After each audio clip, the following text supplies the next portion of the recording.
তুমি কি জানো আজকের দিনের সবচেয়ে সফল মানুষ আর ব্যর্থ মানুষের মধ্যে পার্থক্যটা কোথায়? এটা না যে কেউ জন্ম থেকেই ধনী ছিল, না যে তার কাছে আলাদা কোনো জাদুকাঠি ছিল। পার্থক্যটা একটাই, তারা জানতো তাদের লক্ষ্য কোথায়। কল্পনা করো, তুমি একদিন জাহাজে উঠলে, ক্যাপ্টেনকে জিজ্ঞেস করলে আমরা কোথায় যাচ্ছি। সে যদি বলো জানি না, দেখি কোথায় যাই, তাহলে কি কখনো গন্তব্যে পৌঁছাতে পারবে? ঠিক তেমনই, যদি তোমার জীবনের লক্ষ্য না থাকে, তাহলে তুমি যত পরিশ্রমই করো, শেষে দেখবে তুমি ঘুরেই চলেছ, কিন্তু পৌঁছাওনি কোথাও। আজ আমি তোমাকে এমন কিছু কৌশল শোনাবো যা তোমার লক্ষ্য নির্ধারণ থেকে শুরু করে অর্জন পর্যন্ত পুরো পথটাকে পরিষ্কার করে দেবে। এবং একটা গল্প শোনাবো, একজন মানুষ কিভাবে লক্ষ্য ঠিক করে অভাব থেকে উঠে দাঁড়িয়ে স্বপ্ন পূরণ করেছিল। তুমি প্রস্তুত তো? চলো তাহলে ডুব দিই। একজন তরুণ ছিল, নাম ধরা যাক সোহেল। ছোটবেলা থেকেই সে স্বপ্ন দেখত কিছু করার, কিন্তু কখনো স্পষ্টভাবে বলেনি কি করতে চায়। ফলাফল, একটু পড়াশোনা, একটু ব্যবসার চেষ্টা, একটু চাকরি, সবকিছুতেই হাত দিয়েছে, কিন্তু কোথাও সফল হয়নি। লক্ষ্যহীন জীবন মানে হলো বুলেটবিহীন বন্দুক, শব্দ হয় কিন্তু আঘাত লাগে না। এখন প্রশ্ন আসবে, লক্ষ্য নির্ধারণ করতে হবে কিভাবে?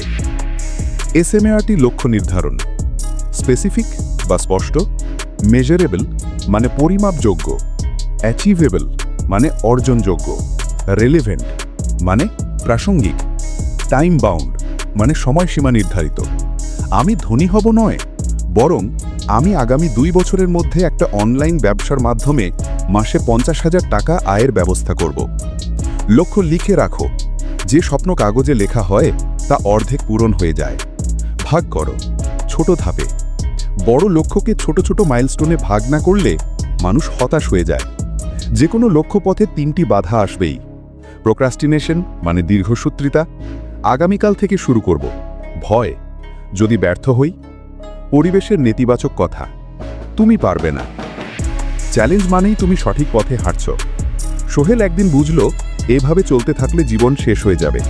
সে স্মার্ট লক্ষ্য সেট করল, 3 বছরের মধ্যে আমি নিজস্ব একটি অনলাইন কোর্স তৈরি করব এবং অন্তত 10,000 শিক্ষার্থীকে ট্রেনিং দেব।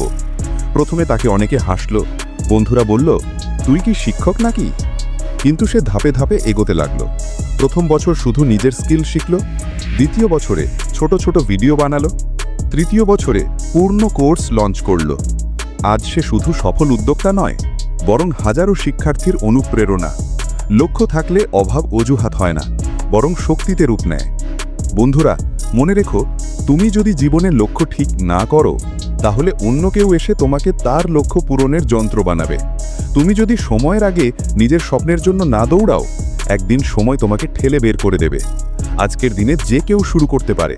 তুমি গরিব হতে পারো, পিছিয়ে থাকতে পারো, কিন্তু যদি লক্ষ্য স্পষ্ট হয় আর তুমি নিরলস পরিশ্রম করো, তাহলে সফলতা শুধু সময়ের ব্যাপার।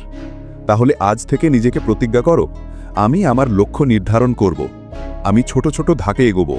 আমি ভয়, ব্যর্থতা আর নেতিবাচক কথাকে পাত্তা দেব না। আমি থামব না যতক্ষণ না আমার লক্ষ্য পূর্ণ হয়। শেষ করার আগে একটা কথা বলি, লক্ষ্যহীন জীবন নদীর মতো, যার কোনো গন্তব্য নেই। আর লক্ষ্য ভরা জীবন হলো এমন সমুদ্র যাত্রা যেখানে প্রতিটি ঢেউ তোমাকে গন্তব্যের দিকে ঠেলে নিয়ে যায়।